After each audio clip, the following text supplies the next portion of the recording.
Hi hello friends, ನಾನಿವತ್ತು ಬಿರಿಯಾನಿ ಮಾಡ್ತಾಯಿದ್ದೀನಿ friends. Biryani ಈಸಿಯಾಗಿ ಟೇಸ್ಟಿಯಾಗಿ ಹೇಗೆ ಮಾಡೋದು ಅಂತ ನೋಡೋಣ ಬನ್ನಿ. ಇಲ್ಲಿ ನಾನು 6 ಮೊಟ್ಟೆನ ಬೇಯೋದಕ್ಕೆ ಹಾಕಿದ್ದೀನಿ. ಈಗ ಮಸಾಲೆ ಏನು ಬೇಕು ಅಂತ ನೋಡೋಣ. ಮಸಾಲೆಗೆ ಖಾರಕ್ಕೆ ಅನುಗುಣವಾಗಿ ಮೆಣಸಿನ್ಕಾಯಿ ತೊಗೊಂಡಿದ್ದೀನಿ, ಅರ್ಧ ಇಂಚು ಶುಂಠಿ, ಕೊತ್ತಂಬರಿ ಸೊಪ್ಪು, ಕರ್ಬೇ ಸೊಪ್ಪು ಅರ್ಧ ಇದೆ, ಹಾಗೆ 2 ಟೊಮೊಟೊ ಇದೆ, 2 ಗೆಡ್ಡೆ ಬೆಳ್ಳುಳ್ಳಿ. ಇದನ್ನು ಸಿಪ್ಪೆ ತೆಗೆದು ಕ್ಲೀನ್ ಮಾಡ್ಕೊಂಡಿದ್ದೀನಿ. ಬೆಳ್ಳುಳ್ಳಿನ ನೋಡ್ತಾ ಇರ್ಬೋದು. ಚಕ್ಕೆ, ಲವಂಗ, ಗರಂ ಮಸಾಲೆ, ಇಡೀ ಗರಂ ಮಸಾಲೆ ಇದೆ, ಸ್ಟಾರ್ ಹೂವು, ಒಂದು ಅನಾನಸು, ಏಲಕ್ಕಿ, ಜೀರಿಗೆ, ಕಸ್ತೂರಿ ಮೆಂತ್ಯ, ಪಲಾವ್ ಎಲೆ 2, ಲವಂಗ 4 ಇದೆ, ಹಾಗೆ ಅರ್ಧ ಹೋಳು ನಿಂಬೆಹಣ್ಣಿದೆ, 2 ಗೆಡ್ಡೆ ಈರುಳ್ಳಿನ ಉದ್ದುದಕ್ಕೆ ಹೆಚ್ಚಿಟ್ಕೊಂಡಿದ್ದೀನಿ. ಈಗ ನಾವು ರುಬ್ಕೊಳ್ಳೋಣ ಎಲ್ಲ ಮಸಾಲೆಯನ್ನು ಸೇರಿಸ್ಕೊಂಡು ರುಬ್ಬೋಣ. ಟೊಮೊಟೊ 2 ಇದೆ ಫ್ರೆಂಡ್ಸ್, ಮೀಡಿಯಮ್ ಸೈಜದು. ಕೊತ್ತಂಬರಿ ಸೊಪ್ಪು ಅರ್ಧ ಕಟ್ಟಿದೆ. ಇದಕ್ಕೆ ನಾನು ಹೋಮ್ಮೇಡು ಧನಿಯಾ ಪೌಡರ್ ಹಾಕ್ತಾಯಿದ್ದೀನಿ, 1.5 ಟೀ ಸ್ಪೂನ್ ಹಾಕ್ತಾಯಿದ್ದೀನಿ ಅಷ್ಟೇ. ನಾನಿಲ್ಲಿ ಅರ್ಧ kg ಅನ್ನ ಆಗೋಷ್ಟು ಮಾಡ್ತಾಯಿದ್ದೀನಿ. ಒಂದು ಕುಕ್ಕರ್ ಇಟ್ಬಿಟ್ಟು 4 ಟೀ ಸ್ಪೂನು ಎಣ್ಣೆ ಹಾಕಿ, ಏಲಕ್ಕಿ, ಲವಂಗ, ಸ್ಟಾರ್ ಹೂವು, ಅನಾನಸ್ ಹೂವು, ಚಕ್ಕೆ, ಪಲಾವ್ ಎಲೆ ಇಷ್ಟನ್ನು ಸೇರಿಸಿ ಸ್ವಲ್ಪ ಫ್ರೈ ಆದ ನಂತರ ಈಗ ಕಸ್ತೂರಿ ಮೆಂತ್ಯ, ಜೀರಿಗೆ ತೊಗೊಂಡಿದ್ನಲ್ವ ಅದನ್ನು ಕೂಡ ಸೇರಿಸ್ತಾ ಇದ್ದೀನಿ. ಜೀರಿಗೆ ಅರ್ಧ ಟೀ ಸ್ಪೂನ್ ಇದೆ, ಕಸ್ತೂರಿ ಮೆಂತ್ಯ 1 ಟೀ ಸ್ಪೂನ್ ಇದೆ. ಅದು ಸ್ವಲ್ಪ ಫ್ರೈ ಆದ ತಕ್ಷಣವೇ ನಾವು ನೀರುಳ್ಳಿನ ಸೇರಿಸ್ಕೊತಾ ಇದ್ದೀನಿ. ನೀರುಳ್ಳಿನ ಚೆನ್ನಾಗಿ ಫ್ರೈ ಮಾಡಬೇಕಾಗುತ್ತೆ, ಅದು ಕಲರ್ ಚೇಂಜ್ ಆಗೋವರೆಗೂ. ಇದು ಕಲರ್ ಚೇಂಜ್ ಆದ್ರೇ ಬಿರಿಯಾನಿಗೊಂದು ಸೂಪರ್ ಟೇಸ್ಟ್ ಬರೋದು ಫ್ರೆಂಡ್ಸ್. ಹಾಗೆ ಫ್ರೆಂಡ್ಸ್, ಯಾರೆಲ್ಲ ನಮ್ಮ ಚಾನಲ್ಗೆ ಸಬ್ಸ್ಕ್ರೈಬ್ ಆಗದೆ ವಿಡಿಯೋ ನೋಡ್ತಾ ಇದ್ದೀರಾ, ಪ್ಲೀಸ್ ಫ್ರೆಂಡ್ಸ್ ಸಬ್ಸ್ಕ್ರೈಬ್ ಮಾಡಿ, ನಮಗೂ ಸಪೋರ್ಟ್ ಮಾಡಿ ಅಂತ ಕೇಳ್ಕೊತಾ ಇದ್ದೀನಿ ಫ್ರೆಂಡ್ಸ್. ಇದು ಚೆನ್ನಾಗಿ ಫ್ರೈ ಆಗಲಿ. ನೋಡಿ, ರುಬ್ಬಿದ್ದೀನಿ ಮಸಾಲೆನ ನೋಡ್ತಾ ಇರ್ಬೋದು. ಗ್ರೀನ್ ಚಟ್ನಿ ಥರನೇ ಕಾಣ್ತಾ ಇದೆ, ಸಖತ್ತಾಗಿ ರುಬ್ಬಿದ ಮಸಾಲೆನ ಇವಾಗ ನಾನು ಆ ನೀರುಳ್ಳಿಗೆ ಸೇರಿಸ್ಕೊತಾ ಇದ್ದೀನಿ. ಆ ಮಸಾಲೆ ಏನು ಫ್ರೈ ಆಗಿತ್ತಲ್ವ ಅದಕ್ಕೆ ಸೇರಿಸ್ಕೊತಾ ಇದ್ದೀನಿ. ಇದು ಕೂಡ ಇವಾಗ ಹಸಿ ವಾಸನೆ ಹೋಗೋವರೆಗೂ ಸ್ವಲ್ಪ ಫ್ರೈ ಆಗಬೇಕಾಗುತ್ತೆ. ರುಚಿಗೆ ತಕ್ಕಷ್ಟು ಉಪ್ಪು ಸೇರಿಸ್ತಾ ಇದ್ದೀನಿ. ಒಂದು ಮಿಕ್ಸ್ ಕೊಡೋಣ. ಚಿಟಿಕೆಯಷ್ಟು ಅರಿಶಿನ ಪುಡಿ ಕೂಡ ಸೇರಿಸ್ತಾ ಇದ್ದೀನಿ. ಇದನ್ನು ಹಾಕಿ ಚೆನ್ನಾಗಿ ಒಂದು ಒಳ್ಳೆ ಮಿಕ್ಸ್ ಕೊಡಿ. ನಂತರ ನಾವಿಲ್ಲಿ ಜಾರನ್ನು ತೊಳೆದು ನೀರನ್ನು ಸೇರಿಸ್ತಾ ಇದ್ದೀನಿ. ಅಕ್ಕಿ ಯಾವ ಲೋಟದಲ್ಲಿ ಅಳತೆ ತೊಗೊಂಡಿರ್ತೀವಲ್ವ ಅದ್ರ ಡಬ್ಬಲ್ಲಾಗಿ ನಾವು ನೀರು ಹಾಕಬೇಕಾಗುತ್ತೆ. ನೋಡಿ, ನಾನು 2 ಗಂಟೆ ಮುಂಚೆನೇ ಅಕ್ಕಿ ನೆನೆಸಿದ್ದೀನಿ ಫ್ರೆಂಡ್ಸ್. ಅಕ್ಕಿ ನೆನಿಬೇಕು, ಬೇಗನೆ ಚೆನ್ನಾಗಿ ಉದುದ್ರಾಗಿ ಅನ್ನ ಆಗುತ್ತೆ. ಈಗ ನಾನು ಗರಂ ಮಸಾಲ ಹಾಕ್ತಾಯಿದ್ದೀನಿ 1 ಟೀ ಸ್ಪೂನು, ಹಾಗೆ 1 ಟೀ ಸ್ಪೂನು ಚಿಕನ್ ಮಸಾಲ ಹಾಕ್ತಾಯಿದ್ದೀನಿ. ಇದನ್ನೆರಡನ್ನು ಚೆನ್ನಾಗಿ ಒಂದು ಒಳ್ಳೆ ಮಿಕ್ಸ್ ಕೊಡೋಣ. ಇದು ಸ್ವಲ್ಪ ಕುದಿ ಬರಬೇಕಾಗುತ್ತೆ ಫ್ರೆಂಡ್ಸ್.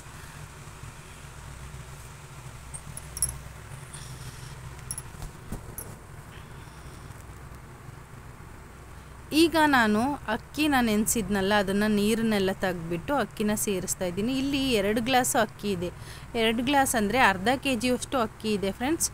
ಇದು ಮಾಮೂಲಿ ಜೀರಾ ರೈಸ್ ಹಾಕ್ಕೊಂಡಿದ್ದೀನಿ ನಾನು. ಯಾವ ಅಕ್ಕಿ ಆದ್ರೂ ಬಳಸ್ಕೋಬೋದು.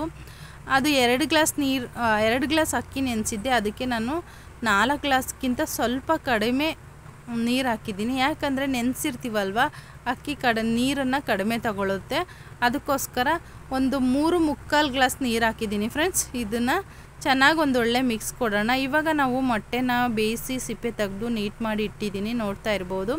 ತುಂಬ ಚೆನ್ನಾಗಿ ಬೆಂದ್ಕೊಂಡಿದೆ. ಈ ಮೊಟ್ಟೆಗೆ ಈಗ ನಾವು ಉಪ್ಪು ಖಾರ ಹತ್ತಬೇಕು. ಮೊಟ್ಟೆಯಲ್ಲಿ ಏನೂ ಟೇಸ್ಟ್ ಇರಲ್ಲ ಫ್ರೆಂಡ್ಸ್, ಅದಕ್ಕೋಸ್ಕರ ನಾನು ಈಗ ಇದೊಂದು ಟಿಪ್ಸ್ ತೋರಿಸ್ತಾ ಇದ್ದೀನಿ. ನೋಡಿ, ಈ ಥರ ಅಲ್ಲಲ್ಲಿ ಚುಚ್ಚಿ ಚಾಕುಲಿ ಮೊಟ್ಟೆನ ಡೈರೆಕ್ಟಾಗಿ ಅನ್ನದಲ್ಲಿ ಹಾಕಿ ಬೇಯಿಸೋದಕ್ಕಿಂತ ಸಪ್ರೇಟು ನೋಡ್ತಾ ಇರ್ಬೋದು. ನಾನೀಗ ಮೊಸರು ಹಾಕೋದನ್ನು ಮರ್ತಿದ್ದೆ ಫ್ರೆಂಡ್ಸ್. ಇವಾಗ ನಾನು 1/4 ಲೀಟ್ರ್ ಮೊಸರಲ್ಲಿ ಅರ್ಧ ಭಾಗ ಮೊಸರನ್ನ ಸೇರಿಸ್ತಾ ಇದ್ದೀನಿ. ಈಗ ಮೊಸರನ್ನ ಹಾಕಿಬಿಟ್ಟು ಚೆನ್ನಾಗಿ ಒಂದು ಒಳ್ಳೆ ಮಿಕ್ಸ್ ಕೊಡೋಣ.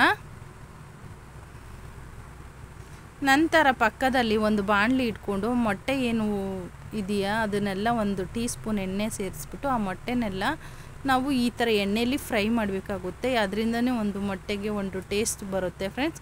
ಈಗ ನಾವು ಇದಕ್ಕೆ ರುಚಿಗೆ ತಕ್ಕಷ್ಟು ಉಪ್ಪು ಹಾಕ್ತೀನಿ. ಬೇಯಿಸಿದ್ದೆ ನಾನು. ಈಗ ನಾವು ಉಪ್ಪು ಹಾಕಬೇಕಾಗುತ್ತೆ. ಈಗ ಉಪ್ಪು ಹಾಕಿ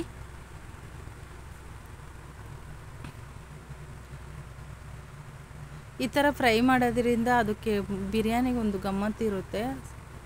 ಸ್ವಲ್ಪ ಲೈಟಾಗೆ ಎಷ್ಟು ಬೇಕಷ್ಟು ನೋಡಿಕೊಂಡು ಉಪ್ಪು ಹಾಕ್ಕೊಳ್ಳಿ. ಒಂದು ಮೊಟ್ಟೆ ಜಾಸ್ತಿ ಕಟ್ ಮಾಡುವಾಗ ಜಾಸ್ತಿ ಇದನ್ನು ಮಾಡಿದ್ದೆ, ಅದಕ್ಕೆ ಅದು ಹಾಳಾಗಿದೆ. ಅದನ್ನು ತೆಗಿತೀನಿ, ಅದು ಬೇಡ ನನಗೆ.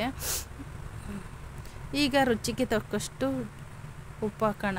ಒಂದು 1/4 ಟೀ ಸ್ಪೂನಷ್ಟು ಖಾರ ಪುಡಿ ಹಾಕ್ತಾಯಿದ್ದೀನಿ. ಖಾರ ಪುಡಿ, ಇದು ಖಾರ ಪುಡಿ. ಸ್ವಲ್ಪ ಒಂದು ಚಿಟಿಕೆ ಅಷ್ಟು ಅರಿಶಿನ ಪುಡಿ. ಉಪ್ಪು, ಖಾರ, ಅರಿಶಿನ ಇದರಲ್ಲಿ ಇದು ಚೆನ್ನಾಗಿ ಫ್ರೈ ಆಗಬೇಕು ಮೊಟ್ಟೆ ಹೀಗೇ. ಆವಾಗ ನಾವು ಅಲ್ಲಿ ಚುಚ್ಚಿರ್ತೀವಲ್ವ ಚಾಕುವಿಂದ, ಅದು ಚೆನ್ನಾಗಿ ಒಳಗಡೆ ಉಪ್ಪು ಖಾರ ಎಳ್ಕೊಳ್ಳುತ್ತೆ. ಇವಾಗ ನಾನು ಅದು ಮೊಟ್ಟೆದು ಗ್ಯಾಸ್ ಆಫ್ ಮಾಡಿದ್ದೀನಿ. ಇವಾಗ ಇಲ್ಲಿ ಚೆನ್ನಾಗಿ ಕುದೀತಾ ಇದೆ, ನೋಡ್ತಾ ಇರ್ಬೋದು. ಸೂಪರಾಗಿ ಕುದಿ ಬಂದಿದೆ. ಈ ಘಮನೂ ಕೂಡ ಚೆನ್ನಾಗಿ ಬಂದಿದೆ. ಇದು 3/4% ಆಲ್ರೆಡಿ ಅನ್ನ ಬೆಂದಿದೆ. ಈ ಟೈಮಲ್ಲಿ ನಾವು ಮೊಟ್ಟೆ ಏನಿದೆ ಫ್ರೈ ಮಾಡಿದ್ದು ಅದನ್ನೆಲ್ಲ ಸೇರಿಸ್ಬಿಟ್ಟು ದಮ್ಮಿಗೋಸ್ಕರ ಕುಕ್ಕರ್ ಮುಚ್ಚಬೇಕು. ನಾನಿಲ್ಲಿ ವಿಜಲ್ ಓಡಿಸಲ್ಲ ಫ್ರೆಂಡ್ಸ್, ಕುಕ್ಕರ್ ಮುಚ್ಚಿಬಿಟ್ಟು ಹಾಗೇ ಗ್ಯಾಸ್ ಆಫ್ ಮಾಡಿ ಬಿಟ್ಟಿರ್ತೀನಿ. ನೋಡ್ತಾ ಇರ್ಬೋದು, ಕುಕ್ಕರ್ ಮುಚ್ಚಿ ನಾನು ಗ್ಯಾಸ್ ಆಫ್ ಮಾಡಿದ್ದೀನಿ ಫ್ರೆಂಡ್ಸ್.